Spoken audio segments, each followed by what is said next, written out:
ပါရှင်ဒီနေ့ကတော့ day 90တဲ့ရွှေစင်တင်ကန်းဆက်လေးတင်ခဲ့တာဒီနေ့ဆို19ရက်နေ့မြောက်ရောက်ခဲ့ပါပြီနော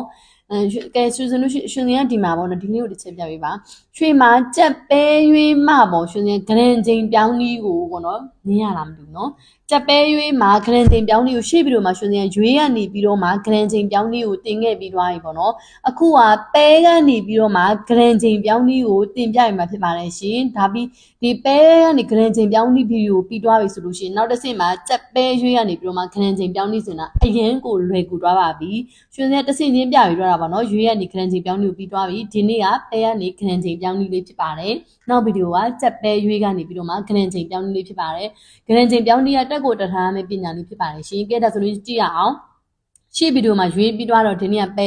ဲမှာဂရန်ချိန်ပြောင်းနေဖြစ်ပါတယ်ရွှေစင်းဗီဒီယိုဒင်းဝမ်းနေစားပြီးတော့အသေးစိတ်လေ့လာမယ်ဆိုလို့ရှိရင်တော်တော်များများတွတ်တက်လက်လေးမယ်လို့ရွှေစင်းမျိုးလေးမှာရှင်နော်ပဲမှာဂရန်ချိန်ပြောင်းနေလေးဖြစ်ပါတယ်ကဲဒါဆိုလို့ရွှေစင်းက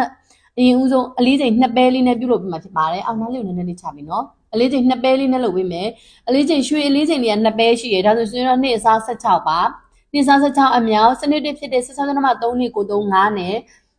့လုပ်ပေးမှာဖြစ်ပါတယ်ရှင်ဒီနေရာမှာကိုကစနေဟောင်းအလေးချိန်ကိုလူကြည့်16.3နှစ်ကို35နေရာမှာ16.636စနေဟောင်းဂရန်အလေးချိန်ကိုထည့်ရမှာဖြစ်ပါတယ်ရွှေစင်ကစနစ်တစ်နဲ့ပြပေးထားတာဖြစ်ပါတယ်ရှင်ကဲဒါဆိုရွှေလေးချိန်က2ပဲဒါဆိုဘယ်လောက်ရမလဲတွက်ကြည့်ရအောင်ကိုမှရှိရရွှေလေးချိန်က2ပဲဆိုမှာတော့ရွှေစင်တို့ကဘာကိုသုံးပါလဲပဲအစား16လीနော်ပဲအစား16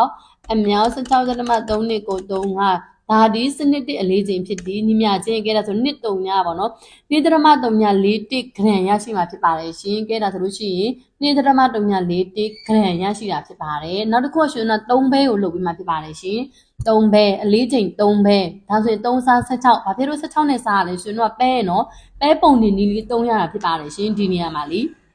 အဲ့ဒါမို့လို့ရှင်တဲ့တစ်စစ်ညင်းပြောပေးတာဒီနေရာမှာရှင်တို့ကရွေးဖြစ်ခဲ့မယ်ဆိုလို့ရှိရင်ရွေးစား128နော်ပဲမိုးလို့ရွှေစင်တို့ကပဲအစား16သုံးတာဖြစ်ပါတယ်ရှင်ဒီနေရာမှာရွေးဖြစ်ခဲ့မယ်ဆိုရင်ရွေးအစား128အမြောက်ဂရန်ဖြစ်ပါတယ်စနစ်တစ်ဂရန်ဖြစ်ပါတယ်ခုကရွှေစင်တို့ကပဲအလေးချိန်မို့လို့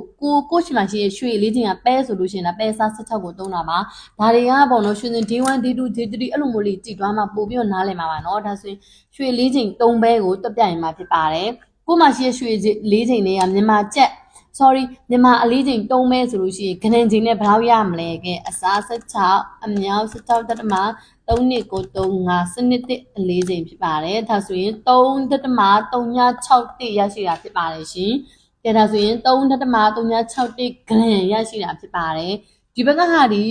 ီမြန်မာကြက်ပဲရွေးဖြစ်တဲ့အလေးချိန်3ပဲဂရန်နဲ့ဆိုရင်3.361ဂရန်ရပါတယ်ကဲနောက်တစ်ခုကကျတော့အလေးချိန်5ပဲ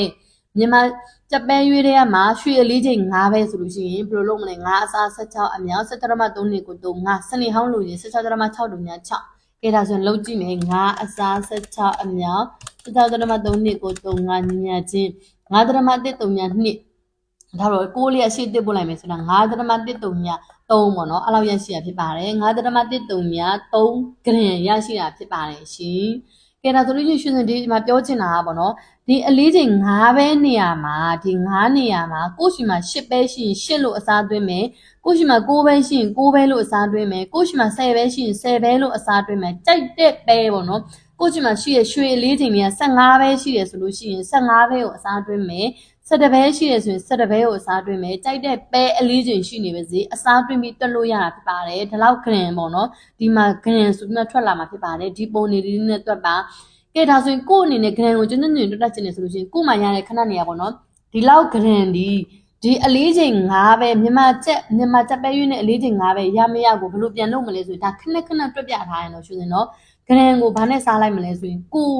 အသုံးပြုခဲ့တဲ့ဂရန်ကဘာဂရန်လဲဆို17.3နှစ်ကို35နော်ဒါကြဒါစနစ်တစ်ဂရန်နဲ့အသုံးပြုခဲ့တဲ့ဖြစ်တော့အဲ့ဂရန်နဲ့ပြန်စားလိုက်မယ်ဆိုလို့ရှင်ရှင်တို့ကအလေးချိန်